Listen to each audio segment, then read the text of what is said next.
Welcome. Okay, so we've changed ISI Presents a little bit because there was a feeling from some members that we could be putting this more in the public domain. So, Karen, are you happy if the presentation is put on our website? Yes, absolutely. That'll be lovely. Great. It just helps to promote what we're doing and also to give other people and people who, access. Of course, we send the recording to all members. But if someone clicks on the website, it might also encourage them to join us and to come and join these meetings and also to present. So we were just thinking it'd be great to open up things a little bit more. So if everyone is happy with that, and if you don't want to be seen online, then you can just switch your camera off. But otherwise, we might change the format. We've been discussing this if we need to change the format to more like a webinar thing where you don't even see the names. But I think the nice thing about ISI Presents is that it is quite personal and that we see each other and we can put on our cameras and have a little chat at the end. So if people are happy with that and if people don't mind it going on to our website, then we'd like to do that going forwards. So yeah. Right, so we've got quite a good crowd now. So I think since we're 6 minutes past, let's get started. Anybody who wants to put on their camera is more than welcome to. As I've just said, we are going to be putting this on our website. So, with the recording. So if you do not want your face seen, then just keep your camera off. I'm going to hand over to Karen. Karen is our presenter today, and Karen has a long history with Petals. Karen, I'm going to let you tell everybody about yourself and the work that you've been doing and just launch into. Are you going to show a presentation? Yes, I've got a presentation to share. Excellent. So okay, great. So I'm going to hand over to you. Thank you very much and warm welcome. Thank you so much, and thank you for the invitation. I really appreciate the opportunity to come and talk to you all today, and it's lovely to see the room filling up. So I've got a presentation which I'll go into now with you to share. I'm kind of thinking the presentation it's probably half an hour, maybe slightly longer, but I'll try not to rattle on too long. These things often kind of just take over, don't they? Okay, hopefully you are able to see that. Yeah, that's Let me perfect. just, great, get it.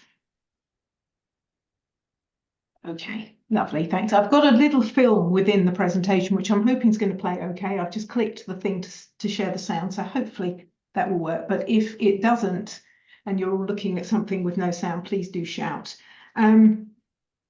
Okay, so I'm Karen Burgess. I'm the chief exec and the founder of Petals. We are the baby loss counselling charity. We are based in Cambridge in the UK. We have been a charity since 2011. And as it says, we deliver a free specialist counselling service for parents, so either individuals or couples who experience any form of baby loss. So just to give you a little bit of background to how Petals came about. So this is me, and I started the charity back in 2011. I'm a counsellor. I've been a counsellor for the last 25 years, worked in many, many different settings. But 15 years ago, I kind of got my dream job. I got the opportunity to go and work in a very busy maternity hospital. It was actually Addenbrooke's Hospital in Cambridge. And I was tasked with the role of setting up and running a counselling service for parents who were experiencing any form of pregnancy loss. Now, this was the maternity hospital where I'd had my own children some years before. I was one of the lucky ones. I didn't have any issues with pregnancy and had two healthy boys. And I had no real insight, no real understanding or idea that pregnancy loss was occurring at the same time as new life was being brought into the world in a maternity setting in these sorts of numbers. I really had no idea of that. And to be honest, I think most people don't and still don't understand that that is a daily occurrence.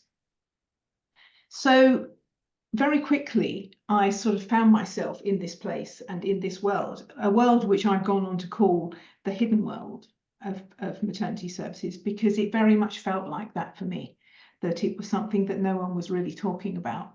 And certainly, well, certainly parents weren't talking about it, but clinicians weren't talking about it either.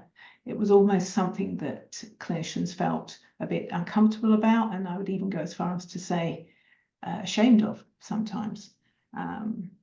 So it had a profound effect on me to actually be in that setting, to be able to go and be alongside parents when they were being given heartbreaking news that their pregnancy had ended, or to go into onto the labour ward and go into a room with a couple who may have just delivered their stillborn baby, to be alongside that, to help them to connect with their baby, to hold their baby, to come to terms with this absolutely shocking reality, really, really touched me.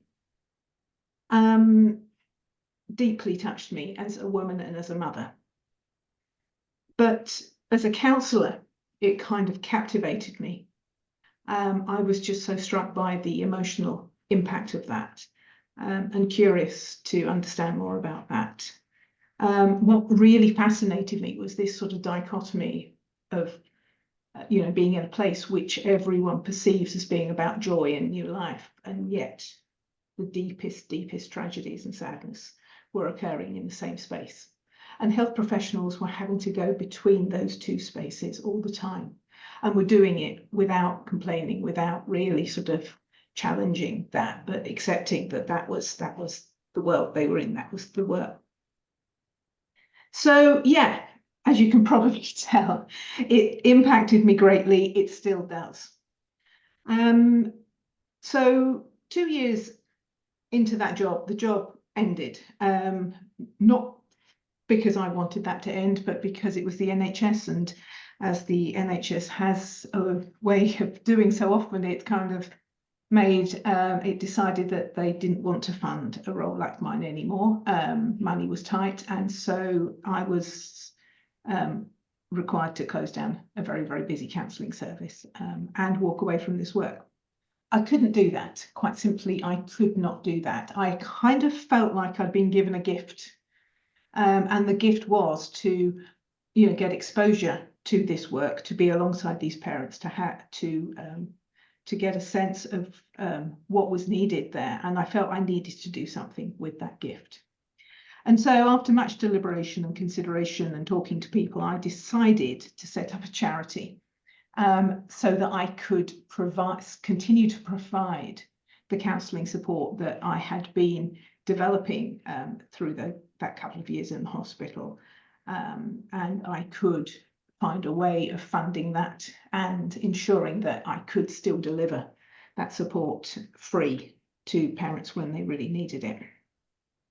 So I set about finding out how to set up a charity. I had no experience of that, no knowledge of that. I literally Googled how to set up a charity.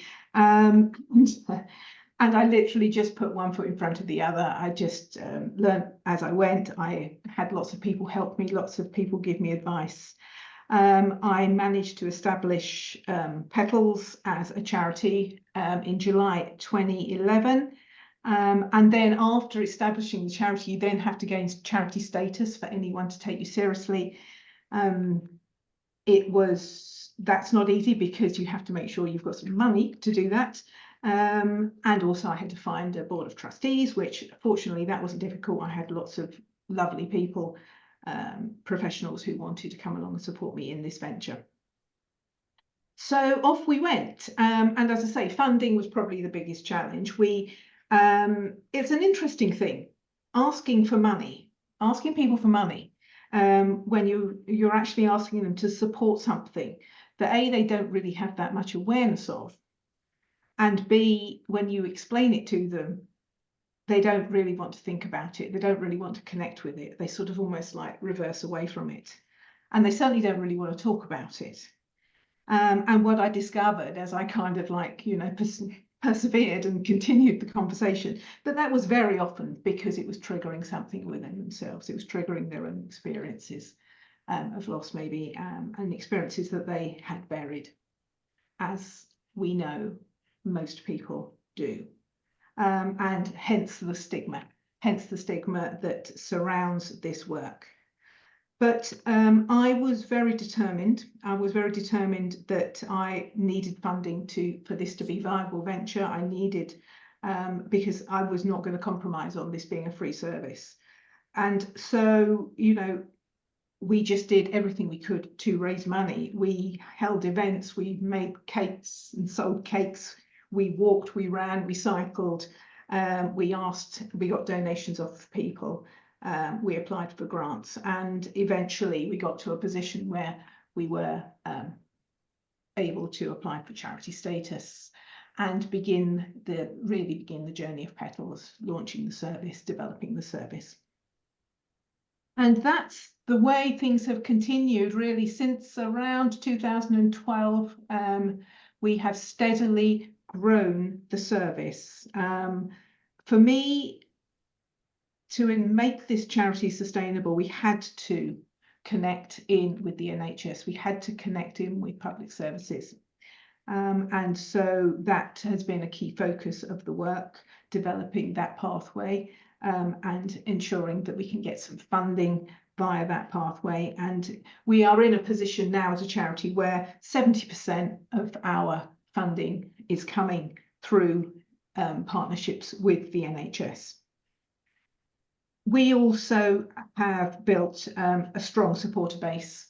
The great thing when you deliver a counselling service like this that is valued so dearly by the people who benefit from it is that they want to give something back, and their families want to give something back too. So we do well with people actually supporting us with donations and you know, running events and things like that.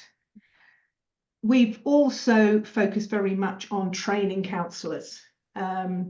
What I need, of course, I can't do all the work myself, and it was really important to me that I could share my experiences, share my learnings with other counsellors, so that they could then deliver this work as well.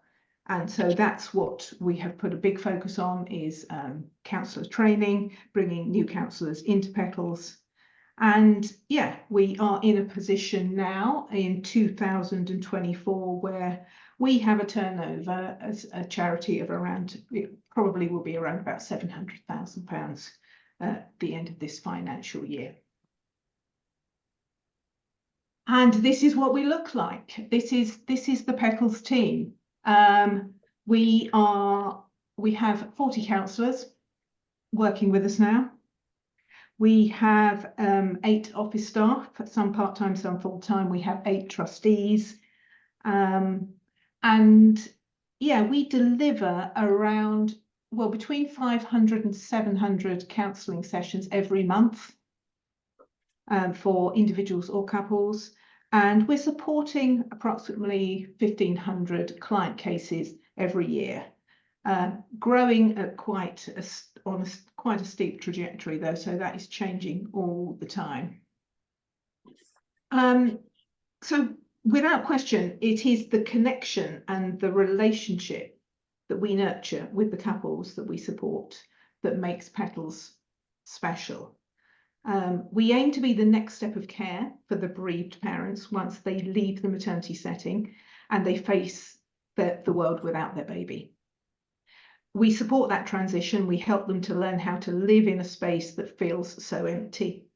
We help them to communicate with their family and their friends, who also are left feeling devastated most of the time and want to help, but actually don't really know how to help them.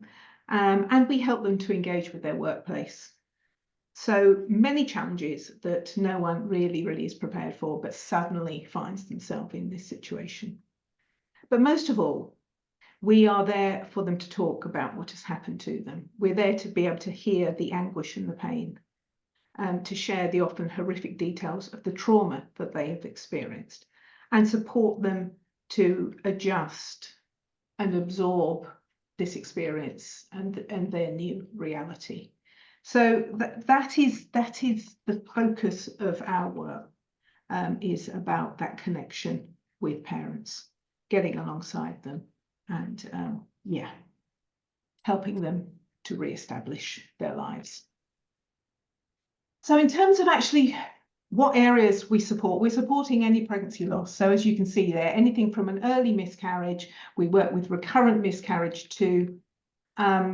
We work with multiple losses, so parents experiencing twin, triplet loss.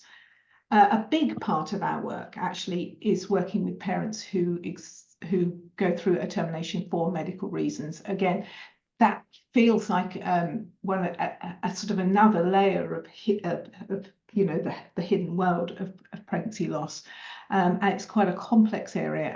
But we do find that our support is really beneficial to parents who are struggling with the reality of a termination for medical reasons. Of course, we're working with stillbirth. We're working with parents who experience neonatal loss too, and the final area, but very important area that we work with, is that we also support parents in a subsequent pregnancy after a loss.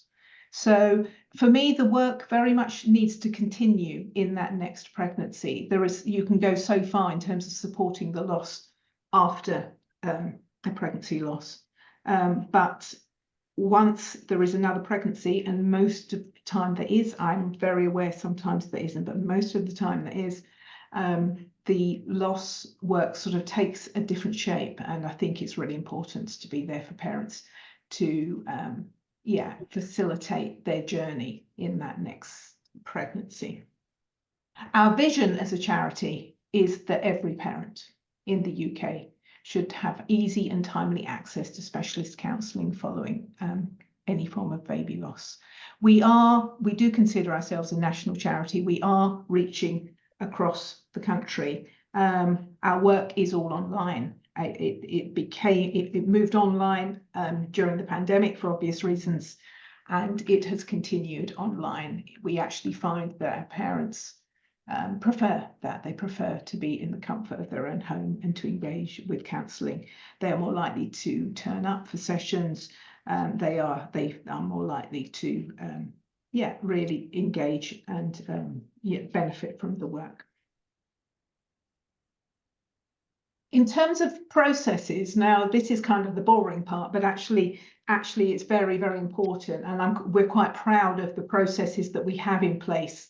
When you're working with something so sensitive, I think it is so important that you can trust in your processes and that clients feel very securely held. So we take referrals from health professionals in the partnerships who we're working with, or people can self-refer, and where possible we will see them. We can't see everybody, but we very much try to see as many as we can. The moment they refer into Petals, they go into a very secure online system that we hold all of our client data in. They will be their referral will be acknowledged within 48 hours. We say most of the time it's within 24 hours. So we will respond very quickly to that. And then we will be allocating them for a triage counselling assessment. This is, again, an online assessment. It would be with a Petals senior counsellor, and we aim to deliver that triage assessment within 14 days. We are meeting that most of the time. During that triage, they would complete a psychological assessment, 34 questions, questions asking about how they're thinking and feeling, which is quite important for us in terms of collecting data to evidence where the clients actually are psychologically when they come into our service. Once they've been through the triage, they will sit in a very, very short waiting list. I kind of hesitate to even use the word waiting list because it's nothing like the waiting list we usually see in services. This is something that's maybe 10 days, 2 weeks, something like that. It is really just a turnaround time to ensure that all of our documentation is completed. And then they are filtered through to one of our counsellors and begin their counselling. At the end of their counselling, they will complete that psychological assessment again. So that gives us the end data for their process with us, and hopefully shows the shift that they have made psychologically and emotionally. And then we ask them to complete an evaluation, a pretty full comprehensive evaluation on how they have experienced our service. And we get a good feedback on that. I think it's 47% people come back to us on evaluation, which is really, really high for these sorts of things. And yeah, incredible things that people say about the work. So that data we're collecting in terms of a psychological assessment enables us to give you some sort of statistics around the impact of our work, and I will just try and show you that here now. So we use something called CORE-OM. It's the core outcome measure. It's a tool for measuring and understanding the psychological well-being of our clients. It's a benchmarking system for psychological therapy services. It's used quite broadly, actually, across the UK. And what it does is it looks at the core of the client's distress, and it considers areas of functioning in life in general, their subjective well-being, the problems and symptoms that they are experiencing, and also, of course, any risk or harm. And we are collecting that data, as I say, at the beginning of the intervention, at the end of the intervention. So the higher the score, the more problems the individual is reporting, and the higher levels of distress that they will be experiencing. So what this shows us here, the graphs I can show you here, is that, and this is based across the last year of our work at Petals, that the need is clearly evident. 79% of the clients coming into Petals are showing significant levels of psychological distress at the start of their counselling. They are above the clinical cutoff for assessment here. So that's the first question kind of answered. Yeah, there is a need. They are clearly demonstrating a need. Then when we look at the scores at the end of the counselling programme, we can see a breakdown of both their clinical and reliable psychological change. This might be where I lose you, because this is certainly where I get lost sometimes in understanding this. The clinical change means that the client has moved from scoring above the clinical cutoff to scoring below the clinical cutoff. So in effect, they've gone from being psychologically distressed to not psychologically distressed. And what we can show is that 48% of those people are making that shift so they're basically making a shift into a healthy psychological place. The reliable change score shows it means that the client has statistically moved by 5 points or more in their core measure. So they may not have gone from above to below the cutoff, but nevertheless they have moved a significant amount, which is 5 points or more. So it is a reliable improvement that they are showing. And the clinical and reliable change means that the clients have moved both from above the clinical cutoff and has moved a statistical amount. So clinical and reliable change is 41% there. So, what we can show here is that something's happening here, that we are making a difference, that there is a psychological improvement that's occurring for many of the clients who come through our system.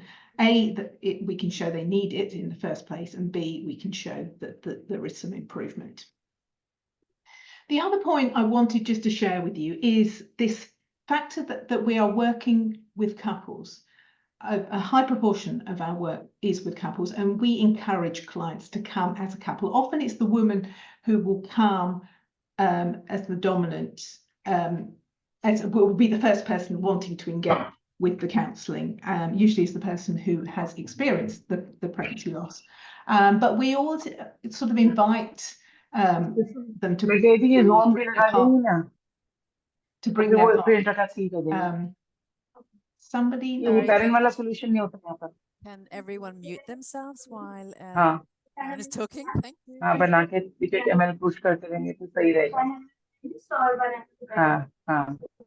Sorry, Karen, 1 second. Don't worry. Shall I carry on?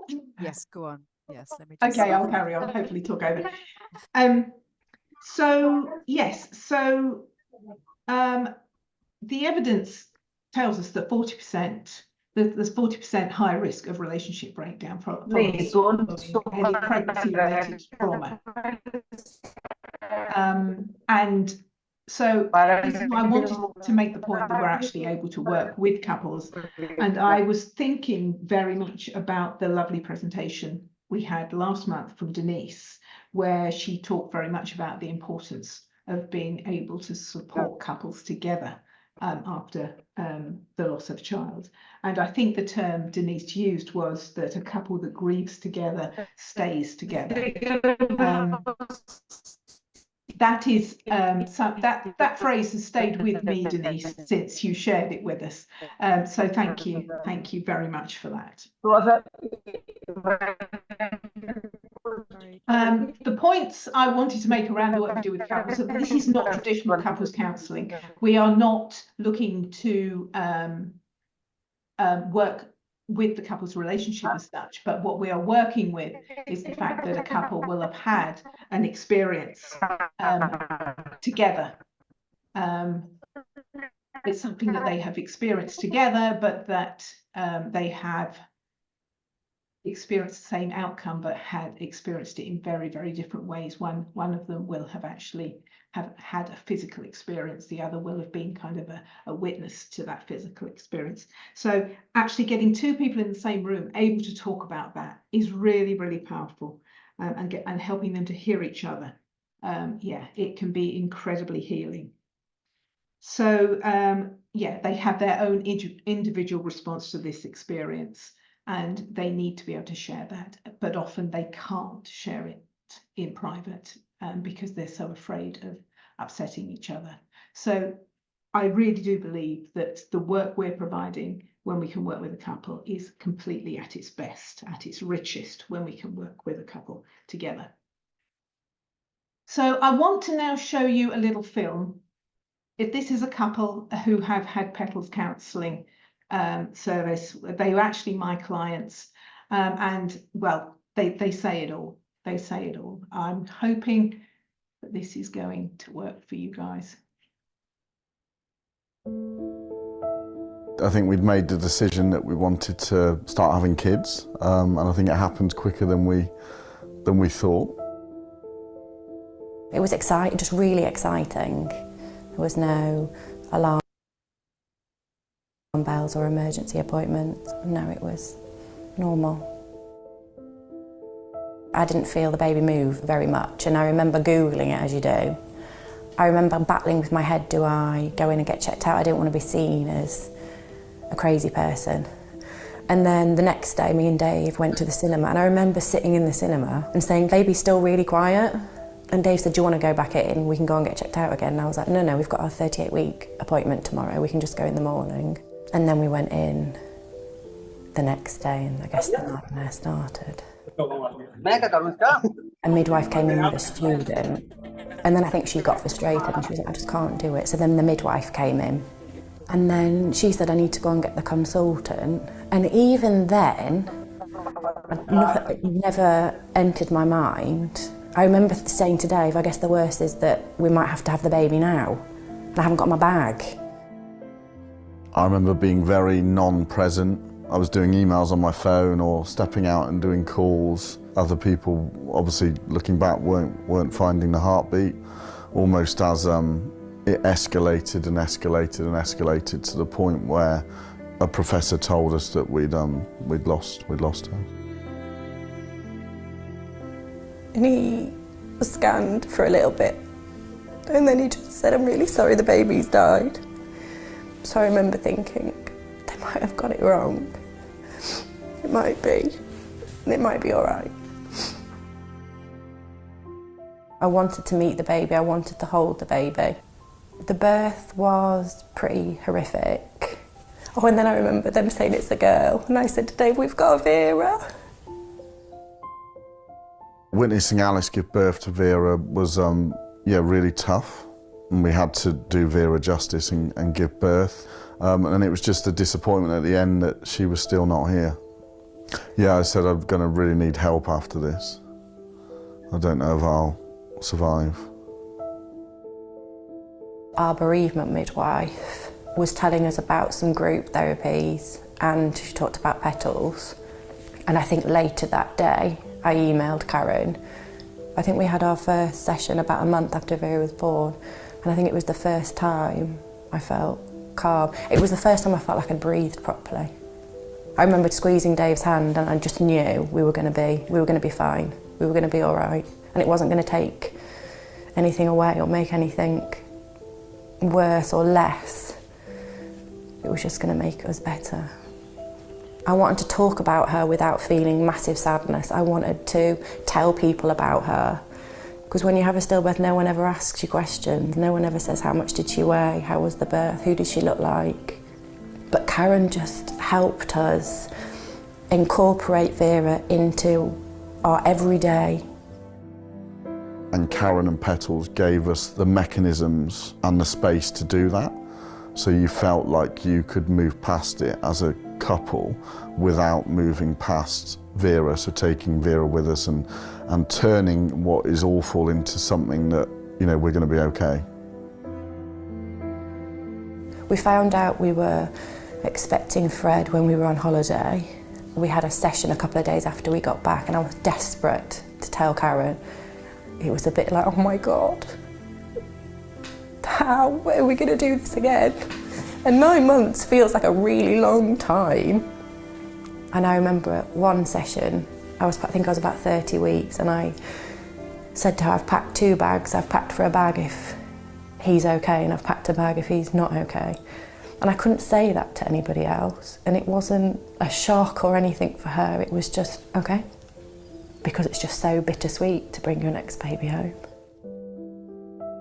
If we have any fears or doubts or feelings that could make a pregnancy negative, or demons from what's happened to us in the past, so to have that ongoing support is priceless, because you feel like you have a comfort blanket. So Petals for us was probably a lifesaver. I dread to think how it would have affected mine and Alice's relationship without the support and our mental health. Given the situation and what happened, Petals have probably set us up for the rest of our life, I'd say. So there's always a part of our life missing, always, every day. And we are a family of 5, and we celebrate her. So her birthday isn't the saddest day of the year. We always do something special, and that's because Petals put us back together. So we're like a vase which is full of cracks, but we can hold water, we can do our job. We're just cracked. Petals helped us manage our grief and allowed us not to be scared of our grief. So it was important for us, and it still is important now, that anyone who has to go through what we went through has a Petals.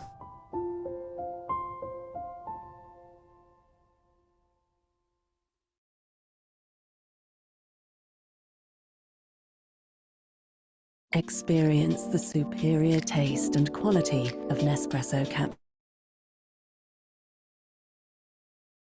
You're on mute at the moment, Karen.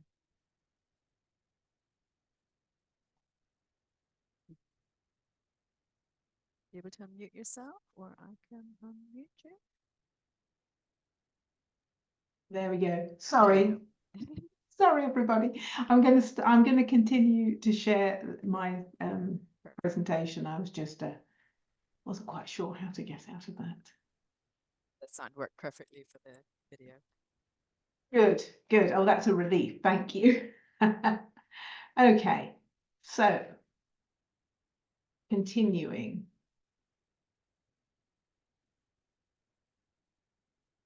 Okay, I'm hoping. So yeah, as you can see there from Alice and Dave, the support that they had with us at Petals, really, at their words, it was life-changing, even life-saving.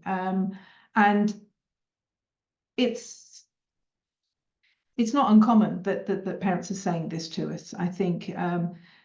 And what I'm hoping I can do now is to just sort of share with you a little bit about how we work, about where the focus of our work sits, just to give you a little bit of understanding of that. So what we see is that parents, I mean, without question, there is a psychological cost to baby loss. And the common thoughts that we find clients coming to us with are here. They, you know, as you can see, they're vast, but that they generally sort of descend into a very dark place for parents. So those initial thoughts are really destabilizing, about thoughts about why this has happened, and is there something wrong with me? It's like everything sort of just crumbles for parents. These questions sort of begin to escalate the more they think about them and struggle to kind of make any sense of what's happened. So there starts to be that sort of lack of trust. A woman often talks about that lack of trust in her body. And does this mean I'm a bad person? Does this mean, am I being punished? Will it ever be better? Will I ever recover from this? And what we see is that unless we can sort of intercept this whole process of descending into these dark places, this is how mental health issues establish and become quite sort of fixed for people, because the whole process takes us very much into dark, destructive, toxic places. If we look at the feelings that sit alongside that or sit behind those thoughts very often, when people talk about baby loss, when they know little about it, they talk about sadness and disappointment. And I just think, my goodness, you know, that's the tip of the iceberg. It really is the tip of the iceberg. But when we get underneath those feelings, the anxiety, the fear, and that sense of loss of control, very, very common. What it means is that women, couples, parents are just left feeling so vulnerable, feeling that their worlds have literally fallen away from them, and their confidence to be in their lives and in their worlds is shattered. And if that's not dealt, if that's not kind of intercepted, if that's not captured, then what happens is that we see people just really withdraw and become very isolated. And once that withdrawal has occurred, feelings can become quite destructive, I think. They can turn into those more kind of toxic, aggressive feelings of anger, of rage, of jealousy, guilt, shame. They're so toxic, but so often where parents end up after these complicated tragedies. They become self-destructive.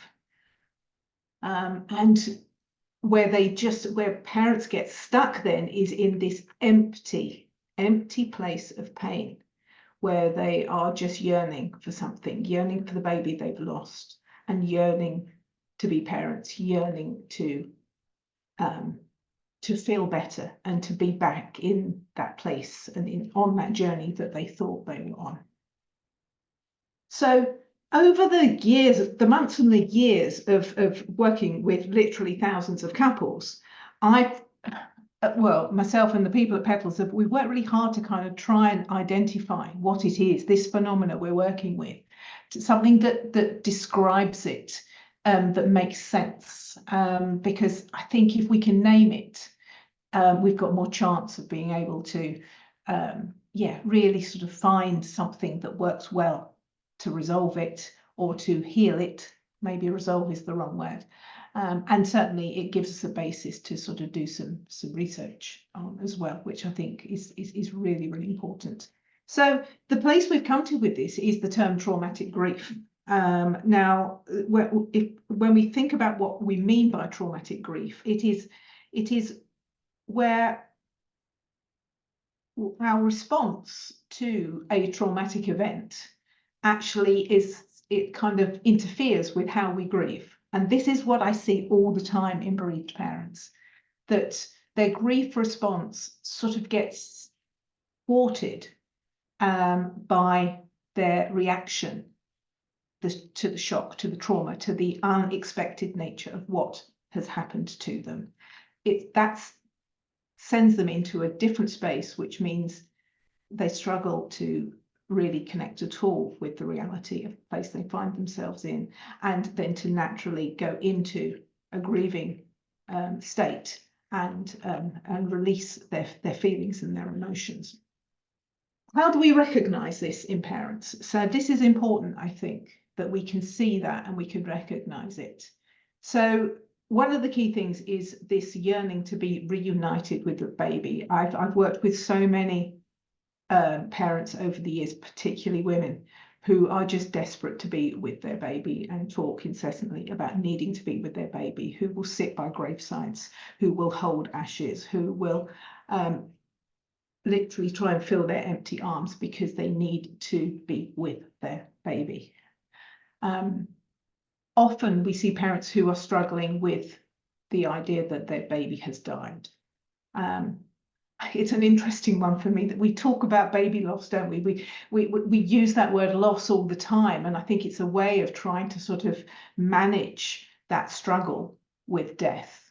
And yeah, I see so many couples just really struggling to face that reality. But it is an important reality to come to terms with in order to be able to move forward.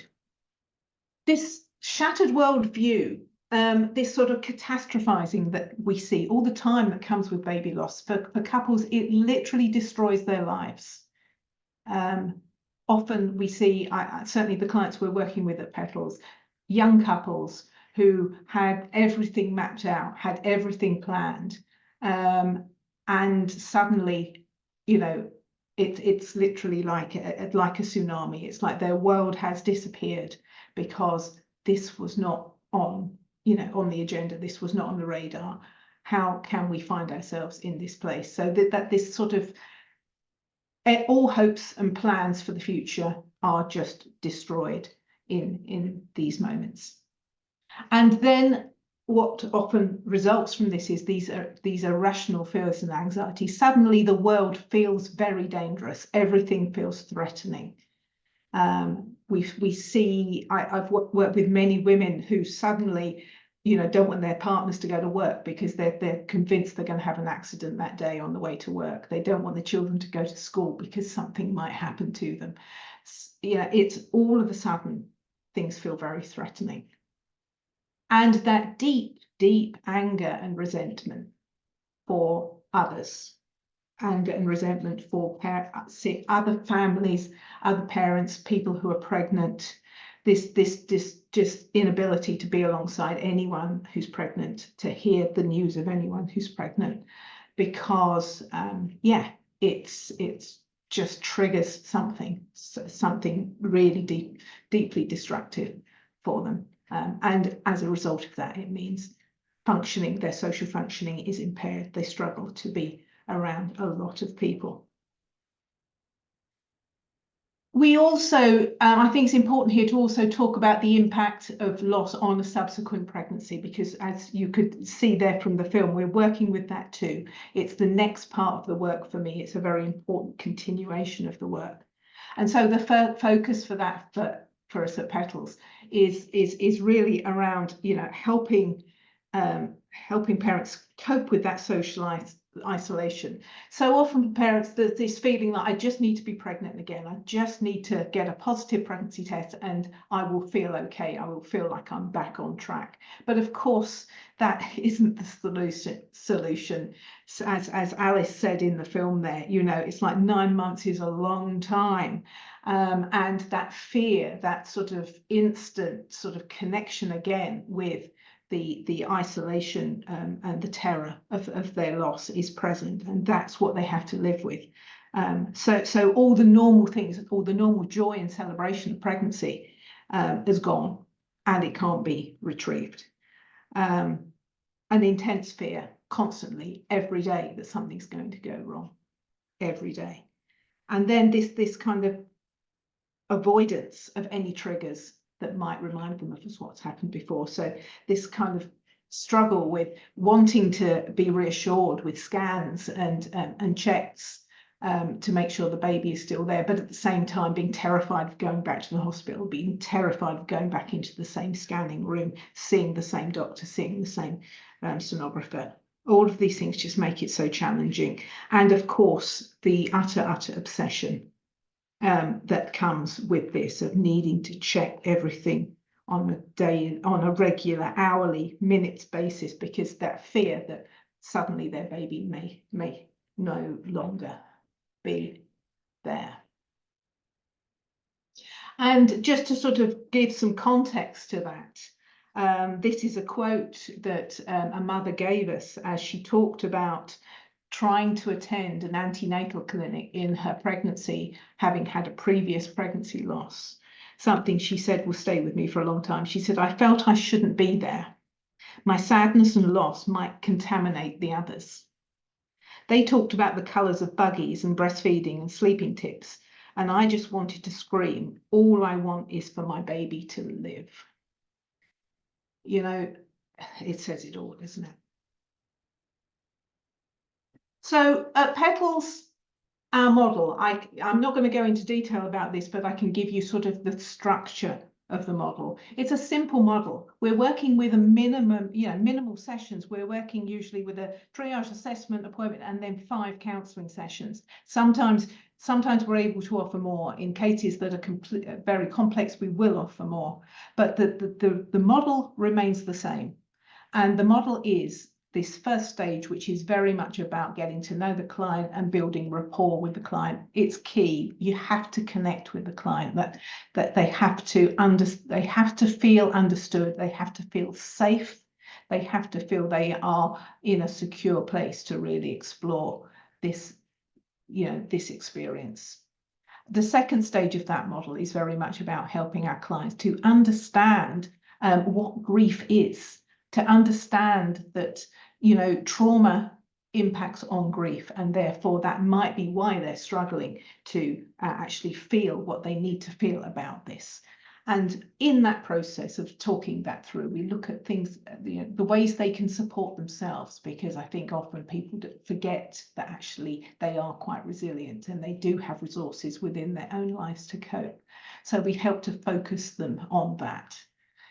Now, in the third stage is probably the most important stage of the process, which is processing the trauma. We get really close to the clients, to their relationships, and take them into what happened to them, to identify those moments where something shifted, where something changed in that experience. And, over the years of doing this, I can usually see that quite quickly. It is often when suddenly that reality hits them, where they see the scan and they can see that there's no movement on that scan, or they will have helped, in their mind's eye, they can still see the consultant who gave them the news that, "I'm very sorry to tell you that your baby has died." These are the moments when trauma occurs. And by just talking them through and revisiting them and helping them to connect with them, it just helps them to rediscover themselves and what they've left behind and lost in those moments. And then that fourth stage is where we really start to sort of help them to grieve. It is often a place where it can be quite emotional. Interestingly, for clients, they often say, "I'm feeling worse, I'm not feeling better," which can be difficult as a counsellor to hear, but this is kind of where they need to be, because they're starting to feel, they're starting to actually connect with what they've lost. And that's the release we want. That's the dam that needs to be burst in a way, so that they can start to actually feel their sadness and all those other feelings. And through that process, what we aim to do is integrate this experience into their lives, to make this real, that this has happened to them, to let that settle, so that they can then, once it's settled, they can start to think about what comes next. And at that point, we might start to talk about their thoughts and plans for further pregnancies. Okay. And these are some of the things these are just some, there's many, but some of the things that our clients tell us at the end of the work, how they're feeling, what Petals has given them.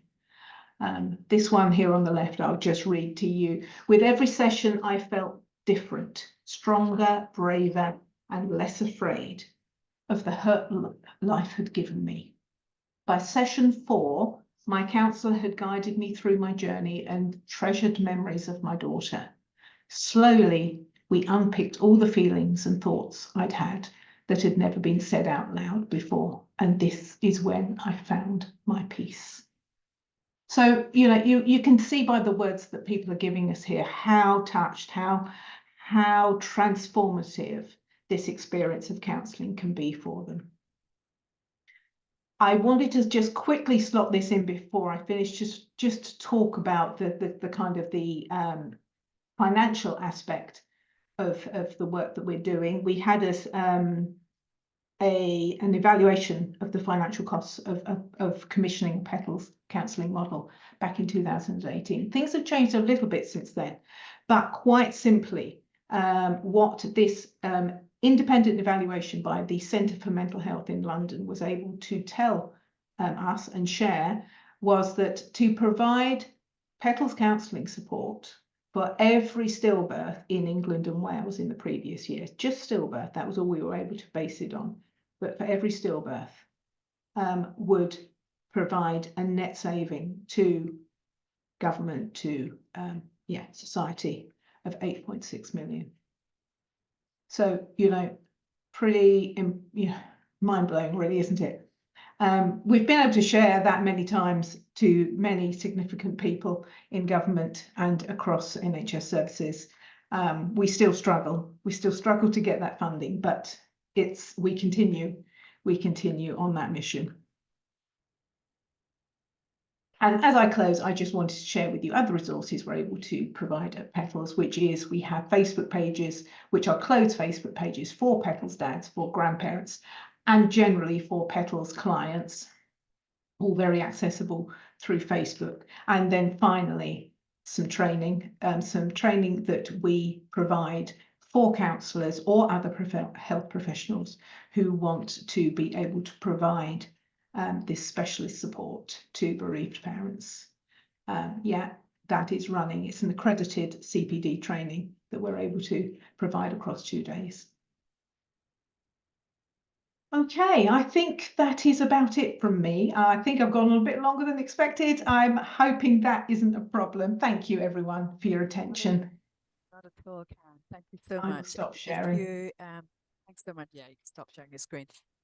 Just a reminder to anyone who joined a bit later that we are going to be putting this one on our website. So if you don't want your face to be seen, then don't put your camera on. But otherwise, please do put your cameras on, and we'd love to see your faces, have a bit of a discussion.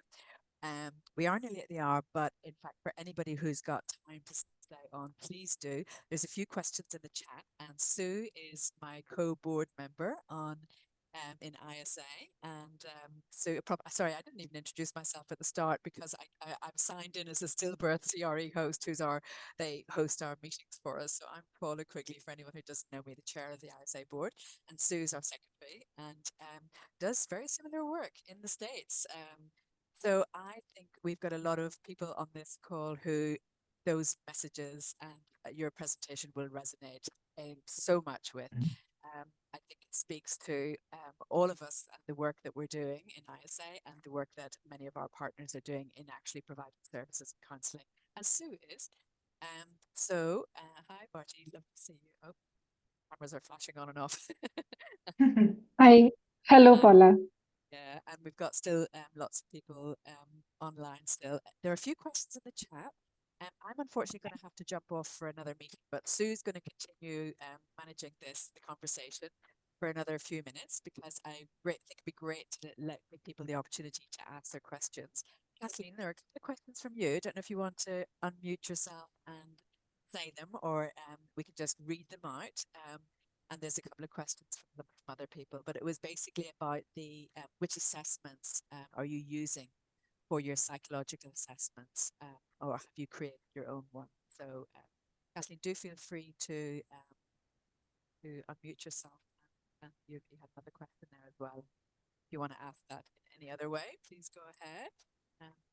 But otherwise, Karen, do you want to? Yeah, I don't know if you can see the. Certainly, I can talk about psychological assessment. We actually we use the core outcome measure, so it's called Core OM, and it's 34 questions psychological assessment, which we conduct at the start of the intervention and at the end of the intervention. So, and that's what gives us this sort of above or below the cutoff outcome for psychological distress levels. Yeah, so that answers that one. In terms of time frame, I see the question there about a typical time frame between initial assessment and final assessment. So we aim to deliver the intervention across 3 months. So that would be what we would look to do between from start to finish. It means that our counselling sessions aren't necessarily weekly. They're often fortnightly because there's so much that we're kind of giving the client in the session. We actually find it's helpful to give them 2 weeks in between sessions to kind of process that, particularly if it's a couple. And so, yeah, that would be the time frame that we would work with. We aim to start the work. The ideal time, we believe, for starting the work is around about sort of 6-7 weeks after the loss. It's often a time once the parents have had funeral or any kind of arrangements that they may have made, and they're looking to sort of re-engage with their lives at work or whatever it may be. And that's often, I think, the best time to catch them. It looks, Karen, like Denise had asked, how do you get fathers to come to the sessions? I think that's a great question. Yeah, it is a great question. It's we do it a couple of ways. First of all, most of our referrals are coming from the health professionals at the time the loss is happening. So it will be the bereavement midwives, often in the hospital. So we work closely. We have a good, close relationship with all the bereavement midwives, and we kind of get them to try and encourage couples to come together. So that will be the first sort of port of call for that. Mm-hmm. Once they then come through to our triage assessment, the senior counsellor conducting that, if it is the woman coming on her own, we'll ask, so saying, would your partner like to come? We would encourage your partner to come if possible. So we try and sort of influence that at that point. Yeah. Or we often say, why don't you invite them to come along? They don't necessarily have to take part, but they can come along and sort of be present in the session. And if we can get them present, then we can engage them usually. Mm-hmm. Yeah. Yes. Great. Who else? Anyone else have a question for Karen? Hi, shall I? Hi. Yes, Hi. please. Hi. Yeah.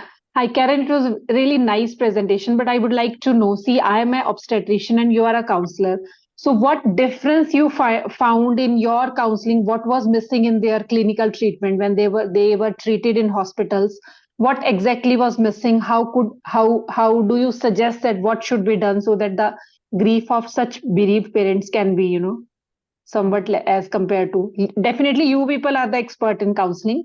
Clinicians are not going to replace you, but still we would like to know what exactly is the point which actually helped them and what we could not do for them.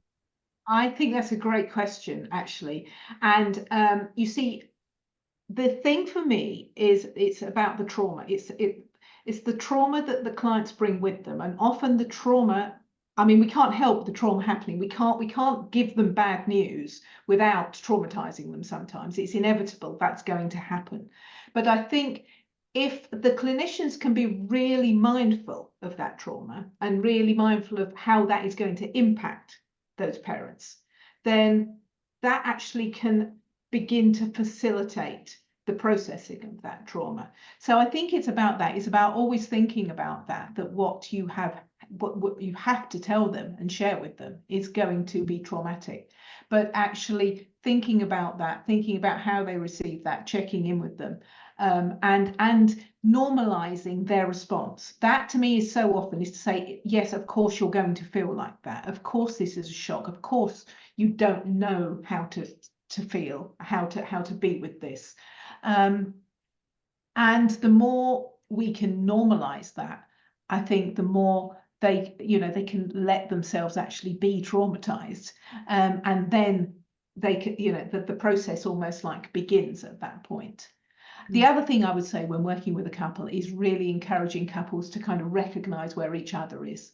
So kind of trying to bring them together in those moments, because often what we see, and certainly I experienced when I was working in the maternity setting, is couples really sort of separate out often in those moments because they're just so shocked and stunned.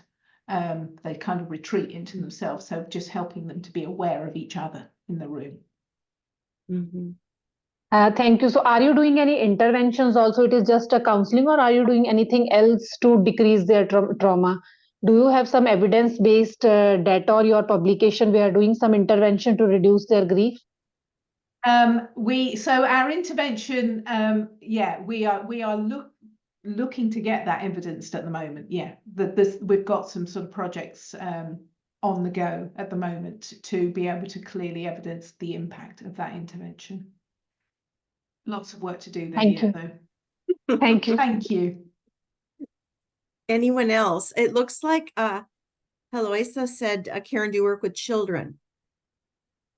We don't work with children. We often find we are supporting parents on how to work with their children, but we don't directly work with children. I would love to, but we just don't have the resources for that. Yeah, great. Anything else, anyone, before we leave? Beautiful, beautiful presentation, Karen. Thank you. And such amazing work, and you've accomplished so much over these years. Just really impressed.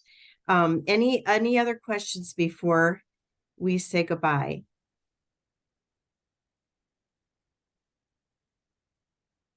Well, thank you, everyone. Thank you for listening. Thank you for giving the time to this. I really appreciate it. And thank you for the opportunity, Sue. Thank you. Thank you so much, Karen. We appreciate it. Bye-bye, everyone. Thanks for coming. Bye-bye. Bye-bye. Bye-bye. Bye.